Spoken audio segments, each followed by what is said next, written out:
Sono le 23:25 quando una pattuglia della Polizia Stradale di Padova in servizio lungo la A4 nel tratto tra Vicenza e Padova riceve l'allert della sala operativa per un'auto rubata nel milanese. È proprio all'altezza dell'area di servizio di Tesina che la pattuglia nota un veicolo sospetto vicino al distributore di carburante. Fermata l'auto di servizio, gli agenti si avvicinano, ma ecco, improvvisa la reazione del conducente che pigia sull'acceleratore e investe il capo pattuglia. C'era una sola persona all'interno, il conducente.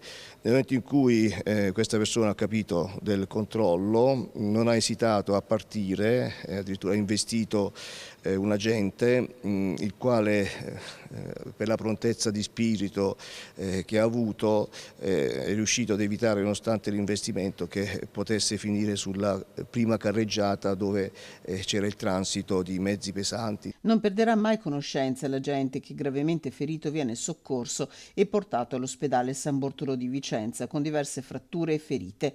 Nel frattempo l'auto in fuga viene intercettata all'altezza del casello di Spinea nel Veneziano. Vistosi braccato, il conducente è scappato dopo aver abbandonato il veicolo, ma sulle sue tracce ci sono, oltre agli agenti della stradale, anche le squadre mobili di Padova, Vicenza e Venezia. Si è sincerato personalmente delle sue condizioni il questore di Padova, che ha parlato al telefono con l'agente ferito, un esempio di spirito di servizio, aggiunge, spiegando il valore del gesto compiuto.